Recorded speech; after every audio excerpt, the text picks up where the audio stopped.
আল্লাহ তাআলা মানব জাতির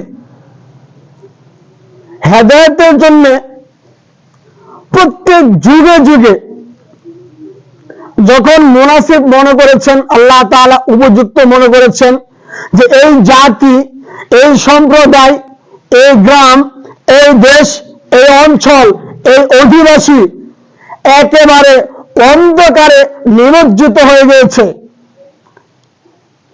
তাদের ভিতরে আর মনুষ্যত্ব বলতে কোনো কিছুই নেই, শুধু পশুত্ব রয়েছে।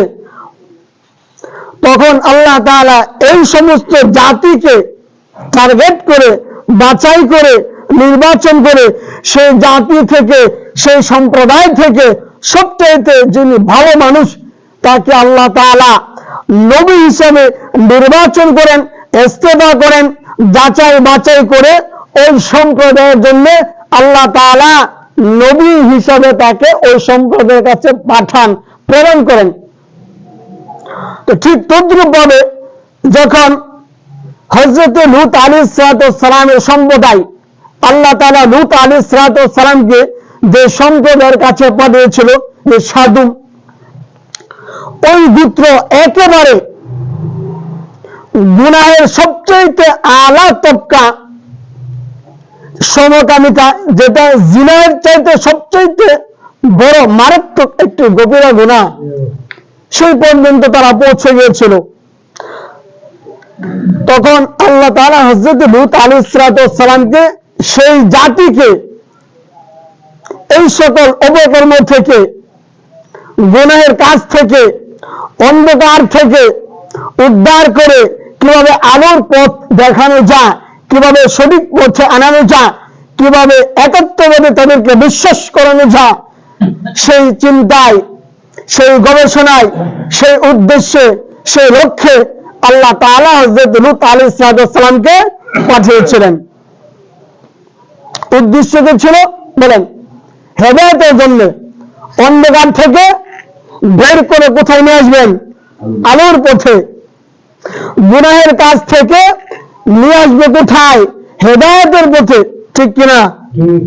প্রিয় ভাইরা আমার, হযরত লূত আলাইহিস সালাম যখন তাদেরকে দাওয়াত দিতেন, তাদেরকে বলতেন সমকামিতা করা যাবে না, ছেলেদের কাছে যাওয়া যাবে না, চুরি করা যাবে না, ডাকাতি করা যাবে না, চাঁদাবাজি করা যাবে না, অন্যের সম্পদ লুণ্ঠন করে খাওয়া যাবে না।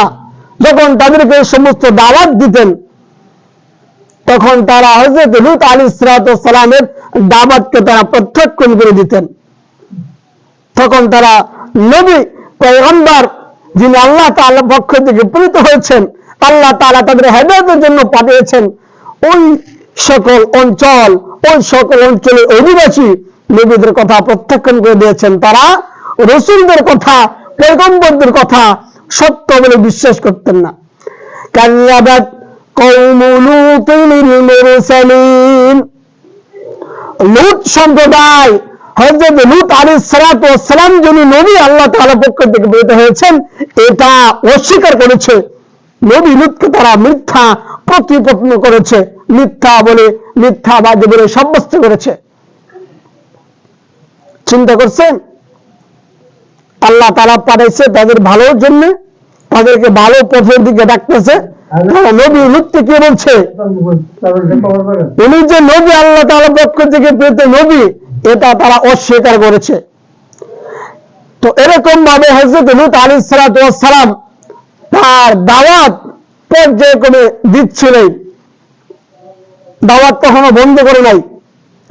যখন ভালো কথা, ভালো কাজ, আল্লাহ তাআলার একত্ববাদের প্রতি, তাওহীদের প্রতি, রিসালাতের প্রতি দাওয়াত দিচ্ছেন, তখন তাদের কাছে এগুলো ভালো লাগে না।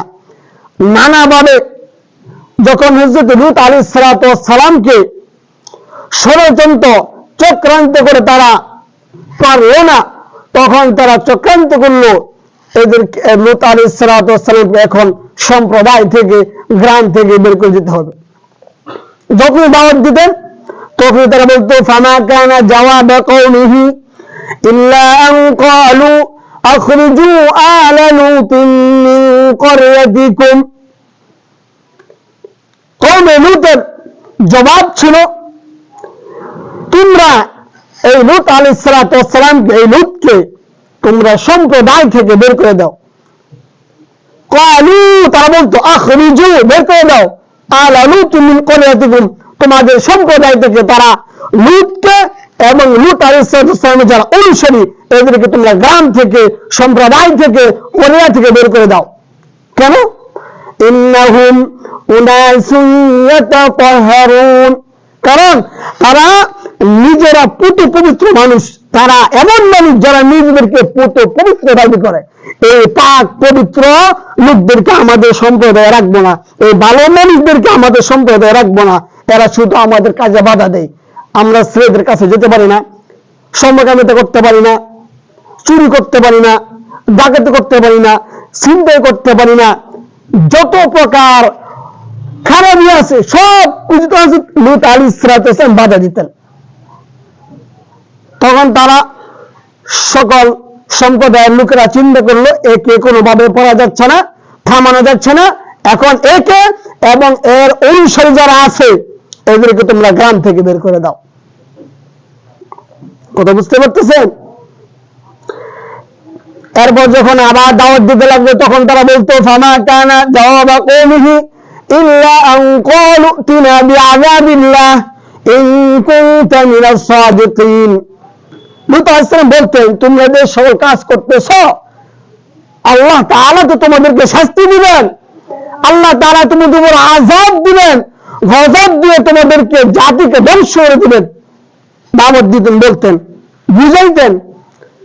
তখন তারা প্রত্যুত্তর কি বলতো? এই কথা বলতো।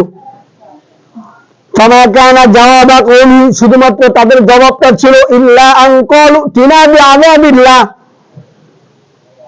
যদি তুমি সত্যবাদী হয়ে থাকো তাহলে তুমি যে বলো আমাদেরকে আল্লাহ তাআলা আযাব দিবেন, শাস্তি দিবেন, তাহলে আল্লাহ তাআলা শাস্তি নিয়ে আসো।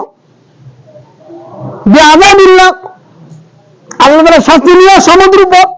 ইন কুনতা মিনাস সাদিকিন, যদি তুমি সত্যবাদী নবী হয়ে থাকো তাহলে আমাদের উপর তুমি যে বলো আল্লাহ শাস্তি দিবে, আল্লাহ তাআলা নাফরমানি করতেছে, জমিনকে ধ্বংস করে ফেলতেছে নাফরমানি করতে করতে, নিয়ে আসো।